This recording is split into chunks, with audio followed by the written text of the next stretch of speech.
Now tuning in to Earbud Media. Audio for everyone.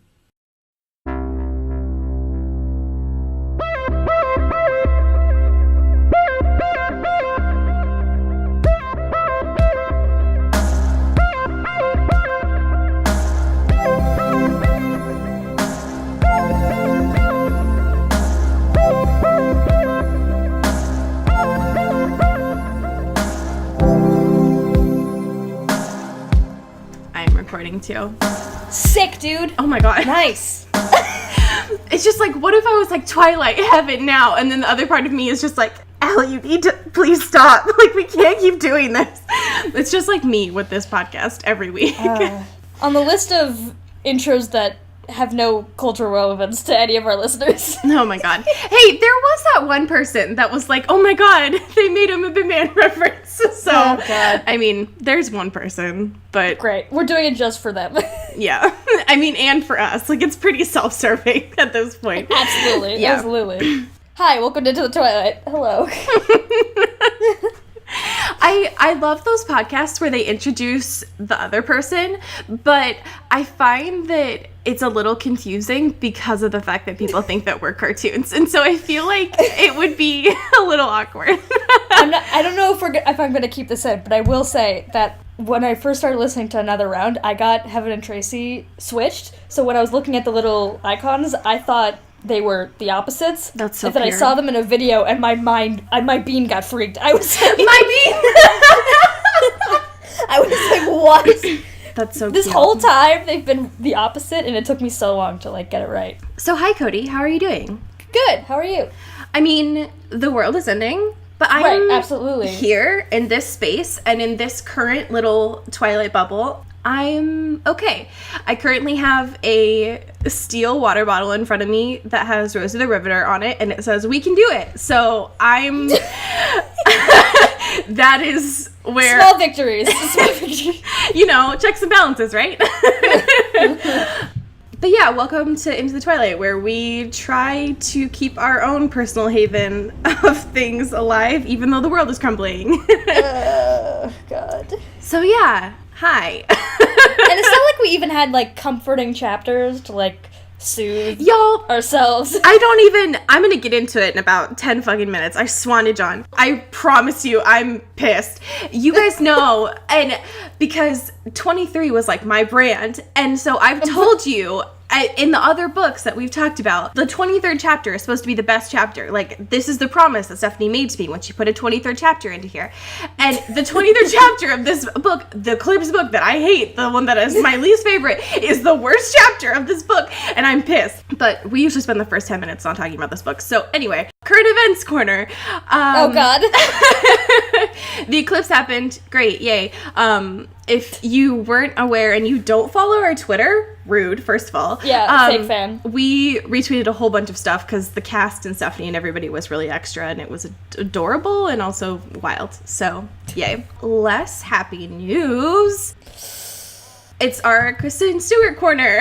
So sad. Yeah, K-Stew, as always, makes us very happy. However, the news with K-Stew right now, not very happy. So, this is unfortunately a very common thing that happens with celebrities, which is fucked up, first of all. But right now, K-Stew is part of an issue, just because someone hacked in and, got a hold of her nude photos, which sucks. Yep. So, as of, a couple days ago, both K-Stew and Stella Maxwell had, gotten lawyers and demanded that the websites that had them, had taken them down and stuff. But that's just like, I hate that shit.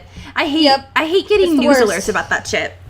It's not people's fault if they want to, live their best lives and take photos of themselves, Yeah, dude. So, I don't know. I just felt like it was important to touch on the fact that, it's not K-Stew's fault. Yeah. And don't try to look up that I don't know. I hate when that news comes out and people are like, oh, let me just... And it's like, no. Let me just see. Like, hey, no, shut up. Stop. Like, no. I'll smack you. No, hey. Yeah, that's when I wish that no matter your operating system, there was still that fucking paperclip that came out, and it was God. like, hey, it looks like you're about to do something shitty. How about you don't? Like, Right. But yeah, so I just thought that it was important to touch on that. Or instead of, like, when Twitter is, like, censoring images that have no need to be like, hey, are you sure you want to click on this? This might have sensitive material, and it's just, like, a puppy or something. Maybe you do that for photos that have been, like, stolen and posted on without people's consent. Like, hey, maybe you shouldn't click on this, you dickwad. Yo, honestly, because our Twitter the past couple weeks has been, like, censoring shit. I don't know why. I don't know why it thinks that we're, like, 13. I mean, we are running, like, a Twilight Twitter, so, like... But one of them lately censored something, and it was like, this is sensitive material. I was like, motherfucker, I don't... Stop. And I clicked on it. I don't know the meaning of the word. I clicked on it, and it was, like, literally an avocado meme. And I was like, sorry? Like, I don't understand. I mean, this is, like, sensitive material. Shield your eyes. You can't handle the avocado. It, like, touched me, but, like, it wasn't, like, an NC-17. It was just fucked up. I don't understand. So... You can't just say things like it touched me. Well, it made me emotional. I know, but when we're talking about... Oh my God. No, God. Okay, speaking of avocados, we had a video sent to us this past week. Oh, God. And Cody apparently, well, no, it's not apparently, you just didn't know that Taylor Lautner has I guess, like, a vor affinity. Yeah. He loves shoving shit in his gob, you know, for views. Yeah. And so we got... He's got a little bit of a party trick. Oh my God. Can you fucking imagine? I want to hire... 100%, he's at a house party, and someone just keeps throwing shit into his mouth. Okay, I want to hire Taylor Lautner to come to my birthday party for no other reason other than to throw fruit at him and for him to catch it in his mouth. Okay, so we got sent this video of, if you haven't guessed by context now, of Taylor Lautner catching various fruit in his mouth and it escalating in size. Yeah. So I, of course, have watched every single thing that comes in the behind-the-scenes videos of the DVDs. So I knew that, you know, on off times, Taylor Lautner would catch grapes in his mouth, you know, when they aren't filming. Now, Cody did not know that. So we watched this video together before we started filming. And it starts with avocados and then gets into very large fruit. When Taylor gets, like, faux pissed and he, like, throws this, like, watermelon that's literally thrown at his gob, and it's the funniest thing. And long story short, I have a embarrassingly large crush on Taylor Lautner. It's annoying. Anyway, thank you for that video. It was great. So, actual questions. Cody, could you do me the honor and read the first question that we got, please? So, first question is, what would your quote-unquote superpowers be if you're part of the Shiny Squad? I love that superpowers is in quotes here. Right. Superpowers. Because now that it's in, like, quotes, it makes me question everything. And I'm like, could I be a neurotypical? Like, oh my God. Is that a superpower? That's probably not what they meant to ask. That's fucked up. I'm sorry. My superpower is managing my emotional trauma at labor perfectly fine for the rest of my life. Retweet. We're so dark. It's so fucked up. Take that, Steph. Okay, if you mean, like, actual superpowers, though, I guess. Is it fucked up that I would want Edward's superpowers? I'm such a Gemini. I hate this. Oh my God. You just want to snoop in? I would hate that. I would, like, love that. Oh my God. That or to be invisible. Like, permanently or whenever you want? No, whenever I want. Oh my God. Just to be like a ghost. Welcome to Twilight, where I am a spectral being. As if that would make a difference on our audio podcast. I mean... You could be invisible right now. I would have zero idea. You're fucking true. Because we've never met, so, like... Joke's on you. Aloe just has really legit, what's it called? Fucking, I wish I could help you out with this, but, like, I'm just gonna let you hang there.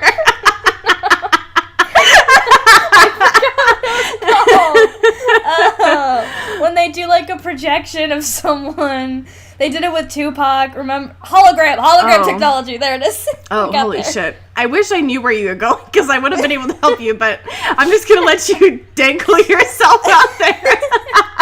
I had it, and then immediately when I started talking, it just erased from my memory. Yeah, I mean, fucking, I'm not saying anything. Great. Okay, next question. Did you answer it? Oh, I don't think so.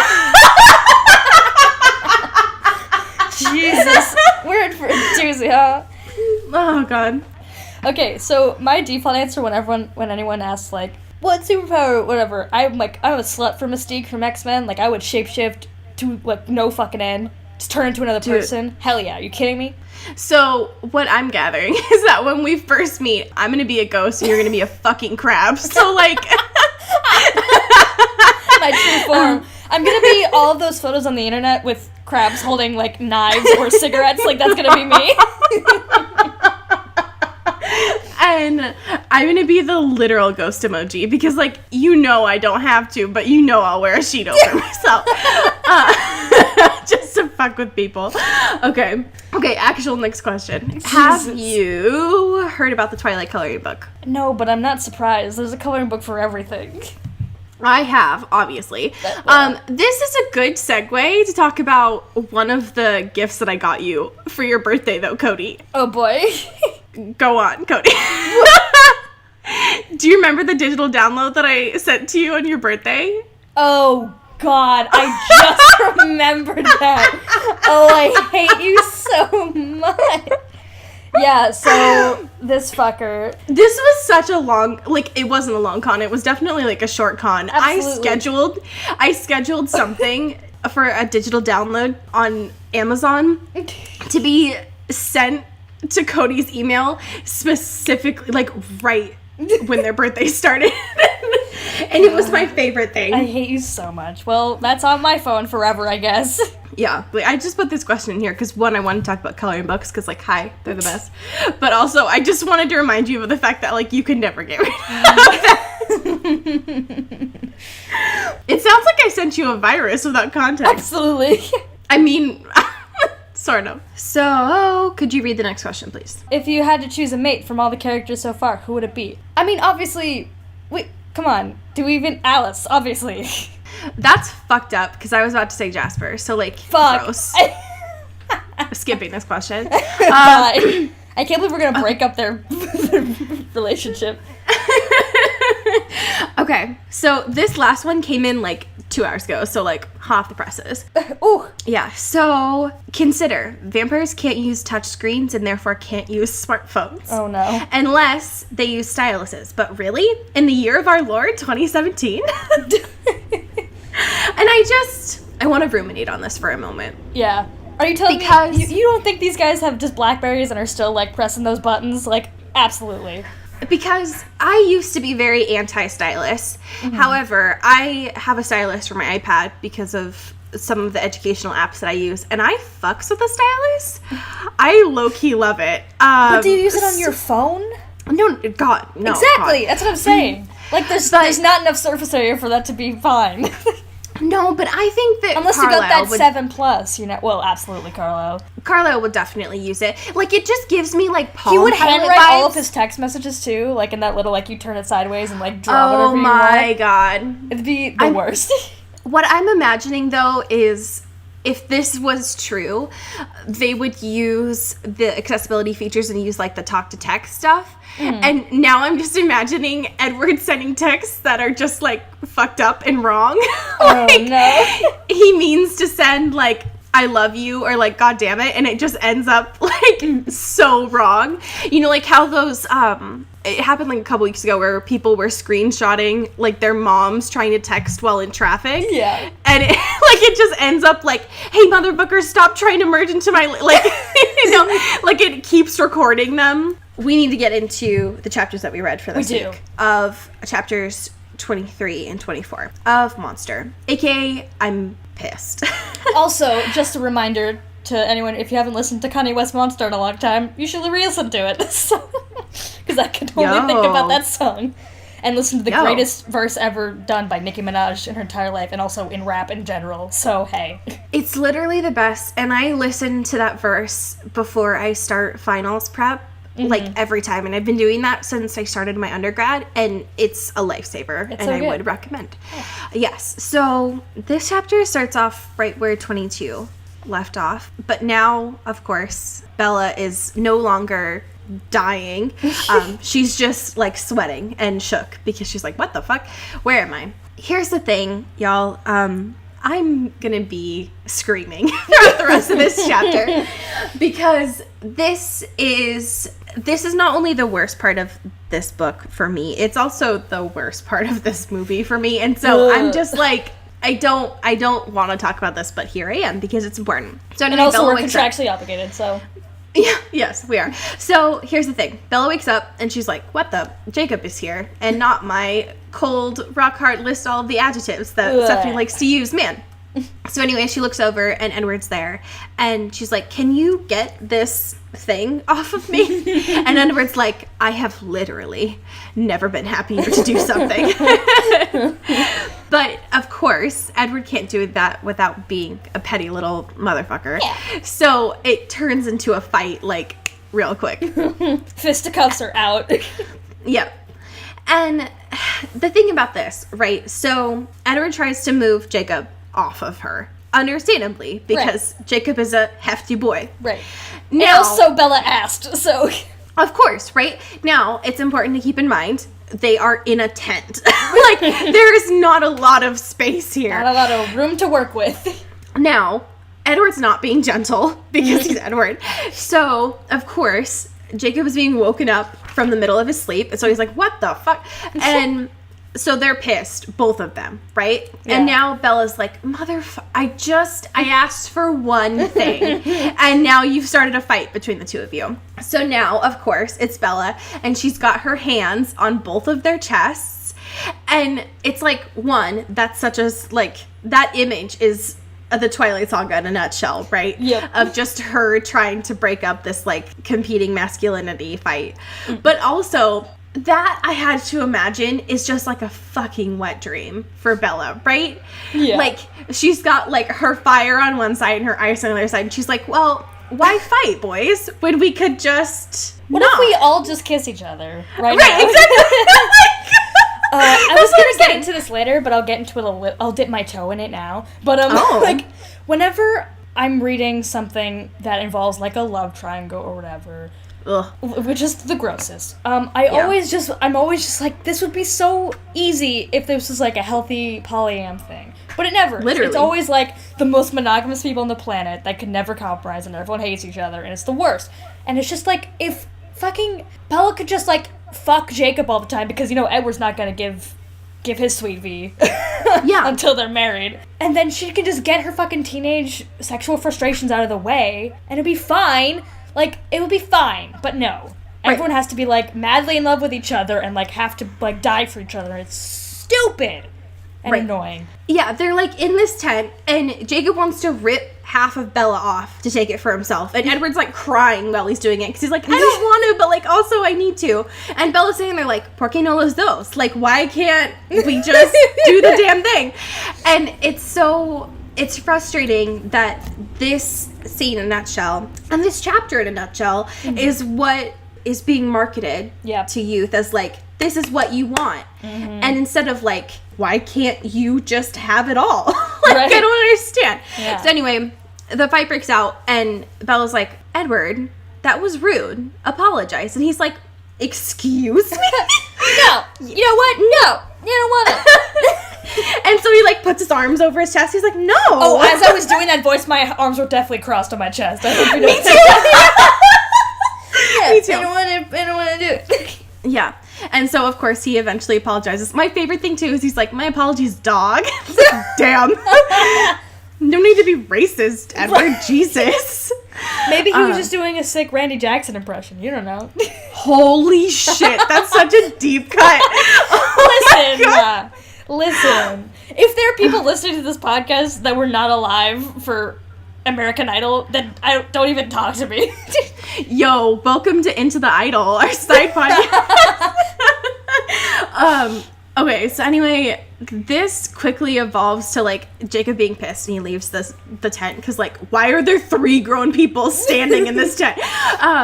And then it evolves quickly into this gross conversation of the top 10 best nights of their lives. Like, and immediately, like, with no real segue. It's the worst thing. It's awful.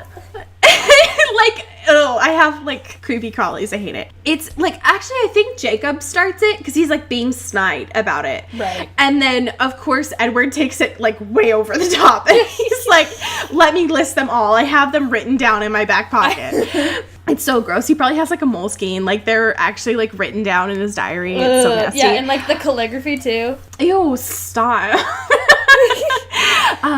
So once Jacob leaves, Edward and Bella are actually having this conversation, and Edward lets her know how long it's going to be until the actual fight starts. And the one thing that I found that was actually, like, cute, and there are not a lot of redeeming parts of this chapter in, like, the 2 chapters that we're actually talking about, but it's when Bella says, we stay together no matter what. And he's like, no matter what. And I was like, all right, like, finally something you two can actually agree on and you're communicating out loud. Fuck.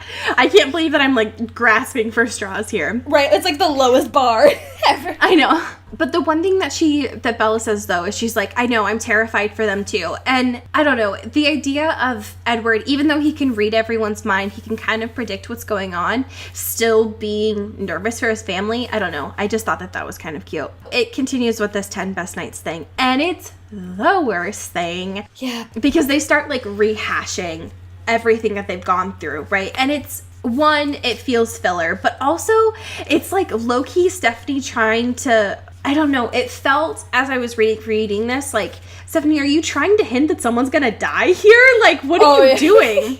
And she's also, she's very much being like, don't you remember all the fun we had in the last couple books? Like, aren't you having a good time? Look at all these fun, cute moments they had. Wink, wink, wink. It's like, I need you to spoon feed this to me, Steph. I'm having a terrible time. Please let me get off this ride. I have never been more aware of how much I've read. Like, I know. I'm very cognizant of everything that's happened in these past few books, Stephanie. I have also written down these 10 nights. Like, you have no idea. And also, one of Bella's, like, top 10 moments that she does is, like, when they're flying home from Italy, where she's, like, literally, like, it's not a healthy situation. And even Edward's like, I'm surprised it's on your list, because you thought that I was just, like, pitying you and, like, all this stuff. And she was like, yeah, but we're still, like, together. And I'm like, is that how low the bar is? Right. Bella, for your number 2 spot? Bella? Right. Yeah. They start talking about that, and then there's just, like, this brief conversation about, like, Jacob, my Jacob, and it's like, ooh, stop. Yeah. So they finally get to talking about, like, the top parts of, like, their list, right? Right. And then it's like, all right, so we can kind of get where this is going on. Edward asks, are you warm enough, right? And Bella's like, I'm fine. Why? And then that's when shit hits the fan. This is when, like, as if this chapter wasn't already, like, cringy, it gets bad because, like, you had to know, right? Because Jacob had already left. Mm-hmm. But he was, like, leaving to go chat with Sam. He's not going to be far away until he has to leave, right? Right. You had to know. And also, like, as soon as he left, she was like, oh, there's just, like, no footprints anymore. Like, it doesn't sound like he's walking anywhere. I guess he just left. It's like, maybe he's just been outside the whole time. He just never left. Yeah. Stephanie spends a couple of paragraphs talking about Jacob's howl. It's just, like, a lot. And this boy is sad and in pain. He's very sad. Yeah. So Edward says, because your space heater has reached his limit, truce over. And Bella's like, oh, shit. Jacob was here the whole time. And it's like, yeah. Obviously. It's like Edward knew, of course, while having this conversation, was, like, leading her to have this and talk about the fact that they're, you know, engaged, right, within earshot of Jacob. And so his explanation and justification for doing this is, I never promised to fight fair and he deserves to know. And it's like, fuck. Hey. And of course, because it's Bella and he has to know how she reacts, she's like, no, I'm not pissed at you, Edward. I'm pissed at me. And it's like, fuck. Right. Okay, so now we've got Jacob crying in wolf form and Edward being like, I did all of this. And now we have Bella being like, fuck, like, what do I do? And now she's spiraling because she has Jacob pissed and upset and heartbroken and knowing that she's just hurt him and she doesn't know what to do with Edward. And she's like, how do I do this? Because now it's apparently all my fault. Yeah. And it's like, great. Thank you. Thank you both so much for like, I'm so glad that this is how you show that you both love Bella, is like putting her in this spiral right before there are literal hordes of people coming to kill her. Thank you. It's like, it's as if they don't know her irrational tendencies when it comes to, like, how she reacts to things and how she puts blame on herself when there's really no need to. If something like that happens, she's going to take it like it's all her fault, and she's gonna go into a spiral, and she's gonna, like, not be great about it. Right. And already she's stressed because of all the shit that's happening, and that her boys might be in danger, you know? Yeah. Like, come on. Get your head out of your ass. Literally. So, of course. What do you mean, literally? I don't know. I felt like I needed to. I'm pissed right now, okay? Imagine this, if you will. Their heads both literally in their asses. I'm unamused. So, of course, Bella's, like, losing it, right? And she's like, I just need to go after Jacob. And Edward's like, we're in the mountains. Like, please don't. And so he's like, all right. I'll go get Jacob. Just please, God, stay here with Seth. Move. Like, just please stop. So now she just starts to, like, cry. And Seth's like, fuck. Like, what do I... It's like sad 15-year-old. It's like, I don't know what to... Why am I here? Why? So now, of course, we get this, like, page-long thing of Bella, you know, ripping herself apart for something that's not, like, she didn't do, like, this is all Edward.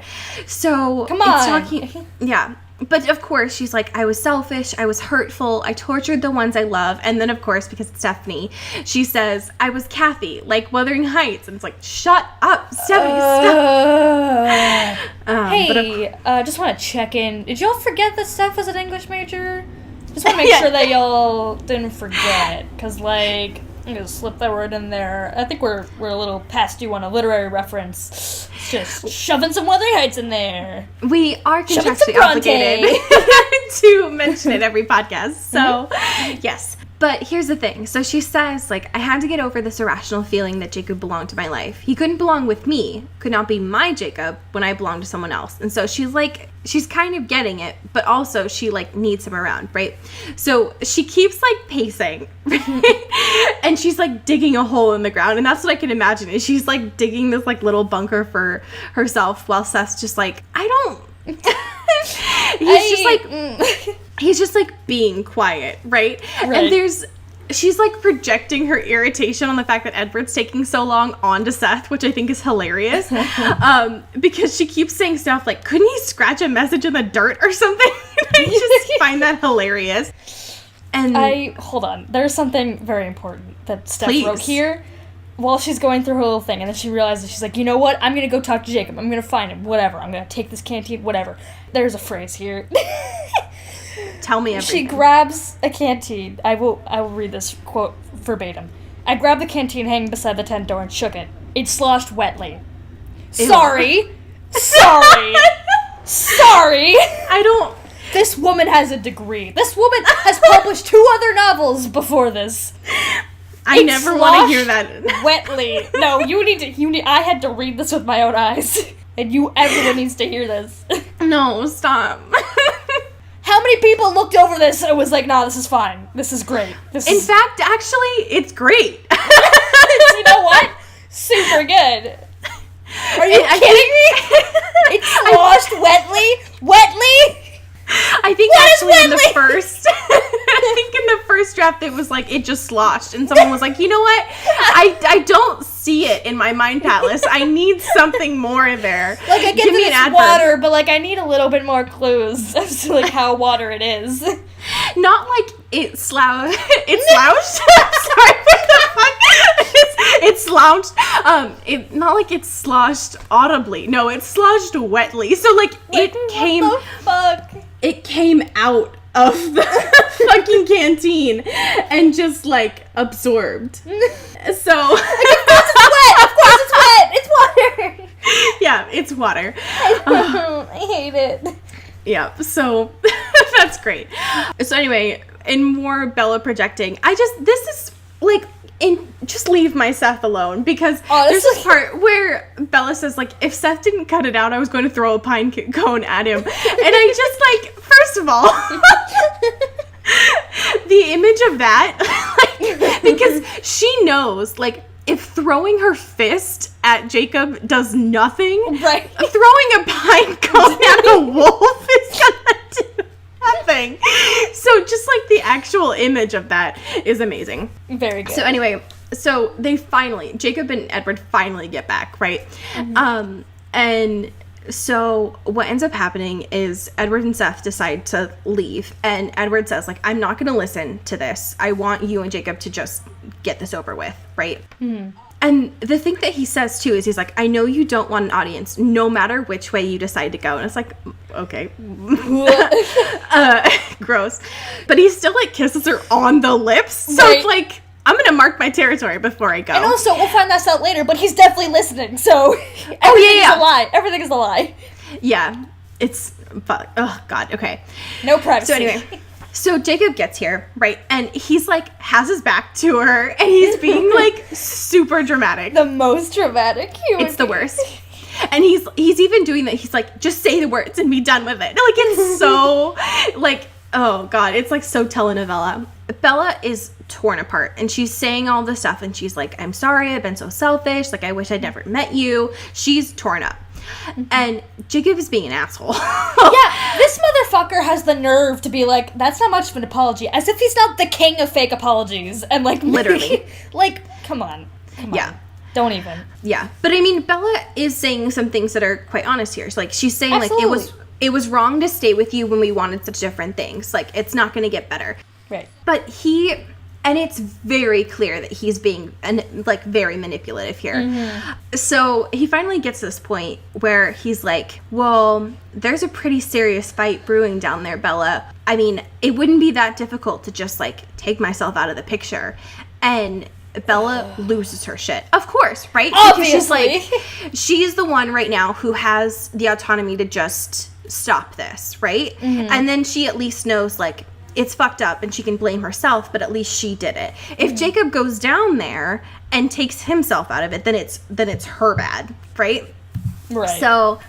So he, of course, is like, well, how would you stop me? And it's like, ew. Are you fucking kidding me? I hate this. Like, those are literally, like, the texts that you see of, like, you're doing that without me. Like, it's like, and it's like, I'm literally just going grocery shopping. Like, what the fuck are you talking about? I'm just going to the store. I'm just going to the store. Yeah. So, of course, she's like, kiss me. Right? Like, because this is what he wants, right? He's like cornering her into asking her to kiss her. But whatever. And so he's even like, you're bluffing. And so she's like, all right, kiss me and then come back. And the language here, fuck. Okay. Not good. It's it's not the worst because the other one was the worst. This one is pretty close second. It's like almost the same. Mm-hmm. And it's so bad. She even says, like, I knew he would take advantage of the situation. Fuck. Right, already not a great start, huh? Yeah, but, like, Stephanie even mentions here, too, like, his lips found mine with an eagerness that was not far from violence. And it's like, great. That's romance? That's what you consider romance, Stephanie? Great. Children are reading this. So many people's interpretations of relationships were defined by these books.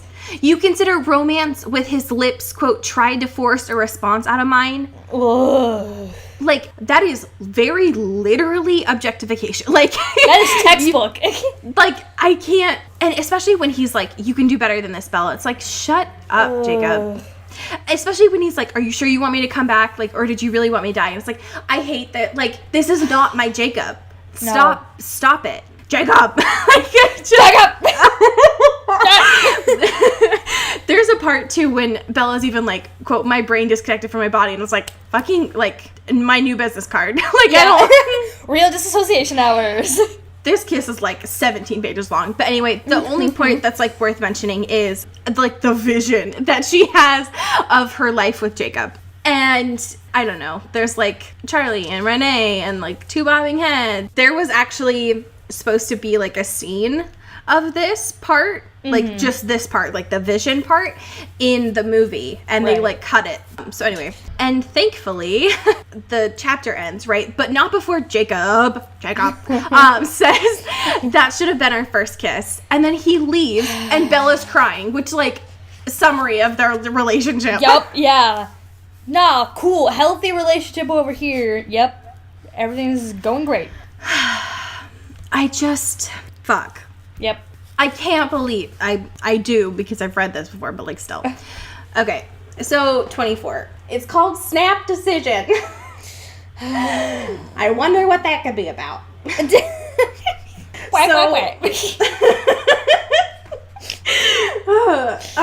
So this chapter starts off with like the biggest mood of the year. Oh my god. I want this first line tattooed on my entire body. Read it for me, please. I lay face down across the sleeping bag, waiting for justice to find me. Oh my god. And, like, it's not even, like, she's laying across the sleeping bag, so she's definitely, like on a diagonal. Like, yeah. Yeah, she's not, like, laying on it. She's no! Like, oh my god. So, yeah, Bella is just, like, so guilt-ridden at this point. Like, it's just, like, it's like a hyperbole and a half comic, y'all. Like, it's just so bad. And, of course, Edward just, like, shows up, right? And she's just, like, not okay. Because, of course, Edward is like, are you all right? And she's like, no, I want to die. It's just like, aw, Bella. Bella, baby. So the first half of this chapter is Edward trying to make her feel better, right? Because he's like, I'm not mad at you. Jacob was trying to make this happen, and you were just like a pawn in this whole situation. The frustrating thing too is he's like, I'm actually just kind of pissed that you fell into it, because he was gonna kiss you anyway. Shut up. That's not that's not helpful. The only part that I thought was funny about all of this, though, so Edward says, like, Jacob makes very vivid mental pictures, and he says that poor Seth was getting nauseated. Oh, no. And I just feel bad that, like, there's just this 15-year-old that's like, God, jeez, stop. Like, come on. So, anyway. Seth really is getting his bean freaked at this whole thing. He just has, like, the short end of the stick in all of this.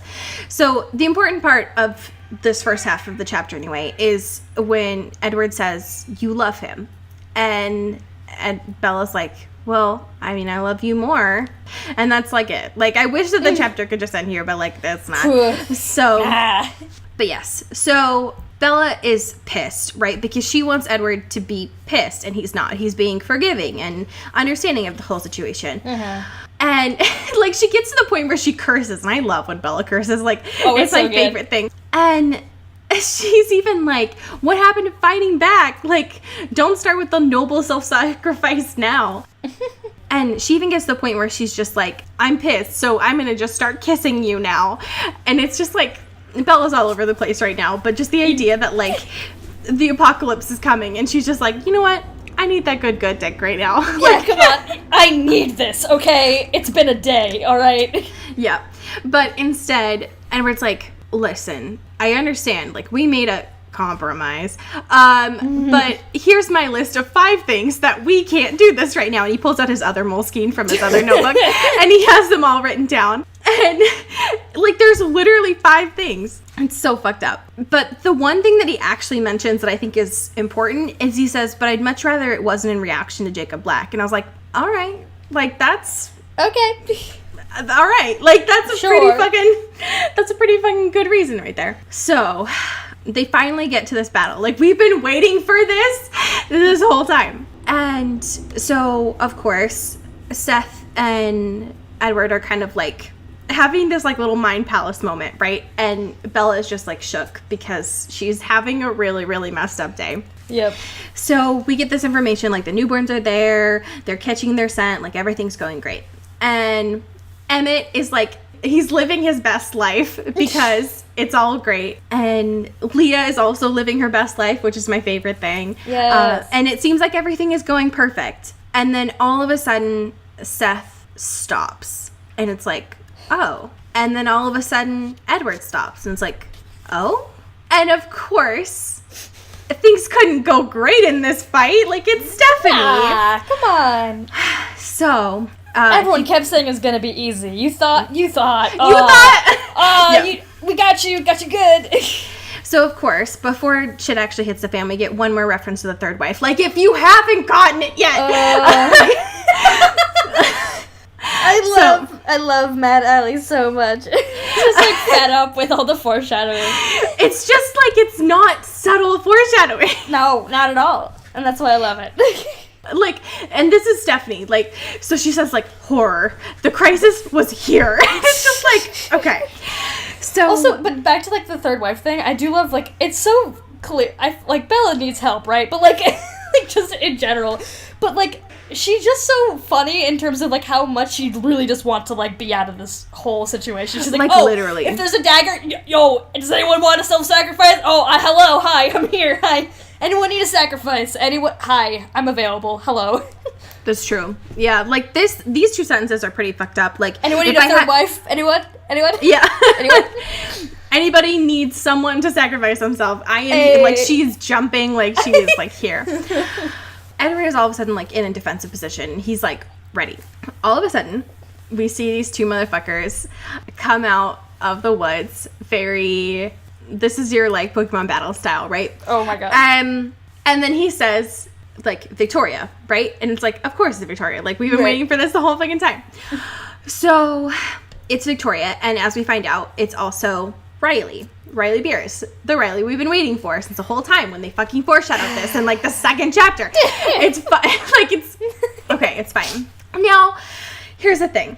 This battle is lit because Victoria, to me, is such an interesting character. Like, she just, like, doesn't give a shit. No. And I love that. So, this whole time, throughout the beginning of this, Edward is trying to talk down Riley because he knows that, like, this is the only way that he can kind of diffuse the situation, right? And Victoria is literally just staring at Bella the whole time. Yeah, and it's a power move. It's like, do you remember when we took those fucking quizzes and they sorted me as Victoria? Like, sorry? We have nothing the same other than, like, curly hair and trying to get out of every situation. Like, there's nothing. There's nothing. So anyway, Edward is trying to plead with Riley here. And he's like, listen, Riley, like, she's lying to you. She doesn't give a shit. Like, I could love you better, Riley. I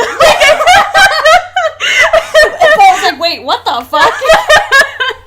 If she wasn't, like, paralyzed in fear right now, she'd be like, sorry? Wait, hold on.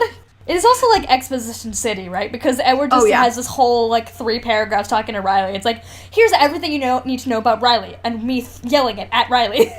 Yeah, and he goes off and he's like, she loves someone like James. She's not gonna love you like James. And it's like, hey, y'all, remember James? Anyone reading this? Remember James from 3 books ago? My favorite thing about that, though, is, like, as soon as he says James's name, Victoria, still looking at Bella, doesn't turn away from looking at Bella, just snarls. And it's like, yo, like, damn. Yo. That's like a lot of power, and I love it. So, anyway, there's, Exposition City is basically what's happening here. And Edward's like, you don't have to die. Like, you could be my, like, we could love each other. He's still like, who the fuck? We can still make this work, man. It doesn't have to be like this. Now, this is, contrary to the movies, in the books, this is supposed to be the first time that Victoria speaks. We are not supposed to have heard Victoria speak at all. Okay. And so when they talk about Victoria's voice here, she is supposed to have, like, Bella has imagined her having this, quote, like, strong, wild cat-like growl. However, it is mentioned here that when she actually speaks, it's this babyish, soprano tinkling. Yeah. And it's like, you have to imagine this orange-haired, curled, like, badass woman who has this, like... leather everything. Just like... like, powerhouse woman who has this, like, almost, like, who has a voice that almost makes your ears hurt. And it's like, yo. So anyway, just keep that in mind. Like, it's even mentioned here, like, the baby voice, like, shrill. Like, it's, like, a lot. So, I don't know. That's important to her character, to me. So anyway, like, it's also important that, like, Seth is gone during this, like, little exposition bit, right? So, Edward's like, last chance, Riley, like, stop. And then all of a sudden, Seth, my love, my son, comes out and is like, well, Edward, all I can imagine is Edward's like, bye. And Seth just, like, comes out and is like, he's mine now. So he kind of rips Riley apart a little bit. And my favorite thing about this is Victoria doesn't give two shits. No, not at all. And I'm just like, dude. Like, whoa. Because as you'll see when we actually get to watching the movie, you get a lot more backstory on Riley in the movie. Like, they set it up from the beginning. So you actually get to see their relationship develop a little bit more. So when this happens, it's like, oh. The ultimate betrayal. Yeah, it's holy shit. Okay, so anyway, Edward and Victoria are, like, having this power move and everything. And, like, it's mentioned that she doesn't really, like, move. She, like, sachets. So it's like, oh, okay. So anyway, it is more like, I don't know, Exposition City anyway. Riley and Seth are, like, fighting with each other. And he, like, hurts Seth, which, like, excuse me. Sorry. Hi. Hey. Listen. My son? No. Like, you do not get to... I don't want the words low yelp and Seth to come near each other, and you just made that happen. So, like, stop it. It's time to tussle. Yeah. So, anyway. I'll fucking outdance you. Fucking watch me.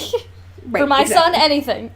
Yes, exactly. This fight is, like, 20 pages long, but it comes to a point where it looks like Edward is about to kind of lose it. And Seth is not doing well either. Cue Bella, stage sacrifice. So, of course, she has a stone in her hand, and she's like, well, am I strong enough? Am I brave enough? Can I shove this into my body?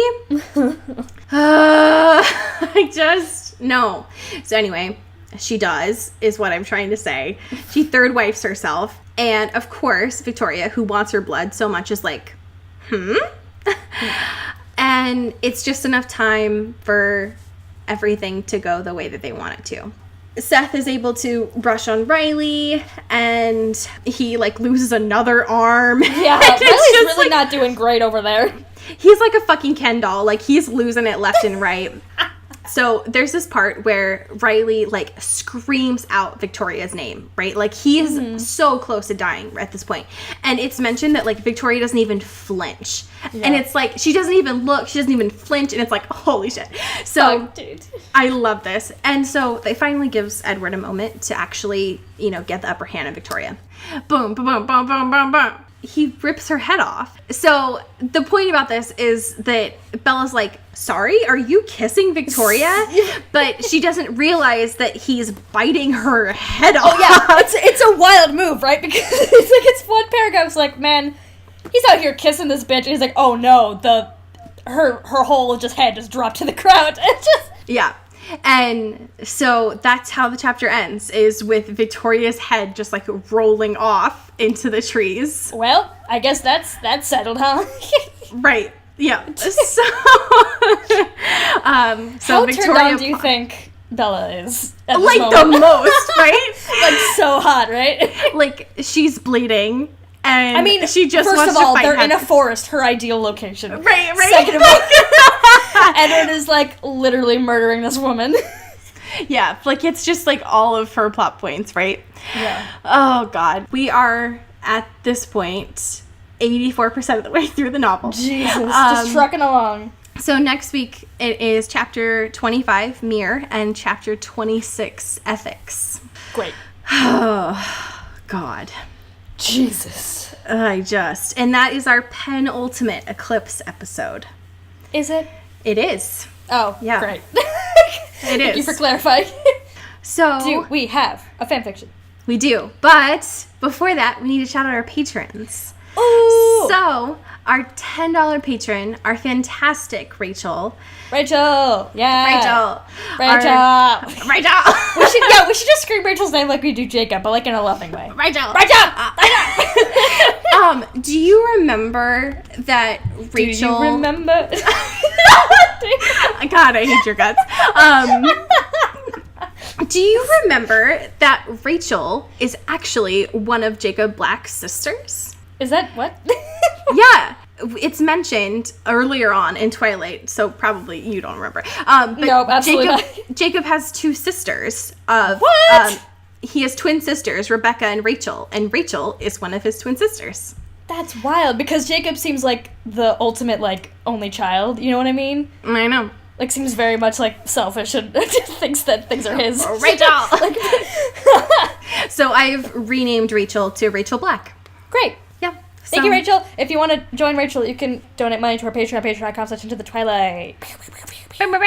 So yes, this fanfiction was sent to us on our Tumblr by the user Bella Collins, and this link was sent with like very little description. It was sent with a little, but like very little. I did not realize what I was getting myself into. Oh boy. So the title is The Red Line, and it was written by Wind Singer. And before I read the summary, it has 351,671 words. Sorry. Which is 40 chapters. Sorry. And it was published in 2009. So apparently it's like a thing in the fandom. Jesus. So the summary is, Edward is an exotic male dancer. Bella is a college student studying psychology and needs a subject to do her thesis on. Oh boy. Bella pays Edward to belong to her for 2 weeks so she can study him. Things soon get very interesting between them. Yeah, I read, like, I'm gonna skip to the part that's a little bit less gruddy. But yes, Great. So this is from chapter 1. Vampire man and Emmett teased, Halloween is coming again. Then he let out his usual vampire hiss as I smiled back to him, walking sideways behind his chair to get to mine to the left of his area. I was never one to complain about my assignments or my job. That's why Victoria seemed to like me from the start. Oh, Victoria's the boss here. The other guys love to bitch about stupid things, but I didn't want to endanger my job here. I needed it. So I did what I was told and shut my mouth. I don't mind being a vampire, I said as I put my duffel bag on the floor by my feet, opening my drawer and taking out my plastic container that said vampire on it. But the makeup is a bitch to get off. I know, Emmett agreed. At least you're fair enough that you don't have to put it all over your body. I had a nice tan once, and I had to cover myself with that white crap. I huffed, thanking God for small favors as I took my shirt off, tossing it into the open duffel bag at my feet, not wanting makeup to ruin it. I quietly went to work dotting on the white foundation, then blended it in until I looked extremely white. I didn't like to go corny vampire. I tried to make it subtle, but still able to see that I was one. I did a little makeup around my eyes, then gave myself a deep red for my lips to stand out a bit and blotted it so it wouldn't come off when I kissed someone. Then I was ready to put in my eyes. Red or gold? I tilted my head from side to side, deciding tonight would to be a good vampire. Gold eyes. Maybe later in the month, closer to Halloween, I'd be evil then. I hated plastic vampire teeth. Slobbery. Too white looking. Gross. I had the real thing. Porcelain fangs that glued onto my own teeth. The same color as my real teeth. I had even gotten pretty good at talking with these ones on now. Besides, women love sweet, sad, innocent vampire Edward more than wicked, demented, sexy vampire Edward. Besides, the red contacts hurt my eyes more for some reason. In a couple of minutes, my gold eyes were in, and I gave a hiss to my mirror, getting into the role and scene. Oh, God. This is the worst thing like, the first part of this chapter is, like, him just saying, like, I'm a whore, and I was like, oh, God, like, I don't, like, I just can't. I love shoving things in my gob. Like, I just can't. So. Oh, God. As we say for it. Like, literally this time, get bit. Oh, God. Oh, hi there. Guess who stole Cody's mic and took over the end credits? This is an Earbud Media production. You can pitch a show at bit.ly/earbudpitch. You can check out the network's Twitter at Earbud Media. And while you're doing that, why don't you follow us everywhere at Into the Twilight? Since you're doing that, why don't you just go ahead and check out our Patreon? It's patreon.com/intothetwilight. Just as little as $1 a month, you can get some cool things like pins and books, help us do cool things like live streams. You can always help us out for free with rating and reviewing us on Apple Podcast. Our amazing artwork was done by Maddie Padilla, who you can find at YourGhostHost44. Our fantastic music was done by Eli Krause, who you can find at krausefilms.com. The intro and outro of our podcast is done by KB Smith, who you can find at KB_Smith. You can find Cody everywhere online at Cody Captures, and you can find me now everywhere at Into Wild Places. You stayed until the end. Check you out. Good job, and we will check back with you next week. Bye. You've been listening to Earbud Media Production. Earbud Media. Audio for everyone. Hey, Dan. Hey, what's up, John? I just wanted to confirm that we were recording Monday. Yes. What are we recording for? Oh, it's our new podcast. Our podcast, the Strange Little People one, Strange right? Little People, yeah. Yeah, the one on Earbud Media Productions. Mm-hmm. You can find it on YouTube. You can listen to it. The one that we update every Wednesday. Every Wednesday, dude. When we have new guests all the time. Sometimes. Most of the time. Yeah, and we talk about current events and stuff. People should listen to it, right? Yeah. It's something cool. I think people would like it. I mean, you don't have to, but I hope you would. Did you put out the ad yet? The flyers? Yeah, I'm doing it right now, as we speak. No, you're sitting down. No, this is happening right now, as we speak. John, why did my hand just go through you? Oh my God. John. We'll talk about it next week.